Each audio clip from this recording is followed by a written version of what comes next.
Masepala wa selehae wa Maluti a Phofung mmoho le majoro wa Phethahatso Councillor Vusmus Tshabalala ba mema bohle ho ba karolo ya dipontsho tsa Maluti a Phofung Cultural Festival a lemong se hodimo. Tloho o be karolo ya boikitlahetso bona ba ho fetola moruo setjhabeng ka hara metse le metsana ka tsela e ikgethileng.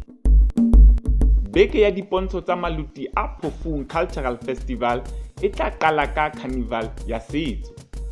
Mme ka hare ho yona ho tla be ho le teng tshetsopele le menyetla ya kgwebo le mesebetsi, menyetla bakeng sa ho tswellisa thuto le tsebo pele, menyetla ya boithabiso le ho iketla, mme le mekete ya mmino.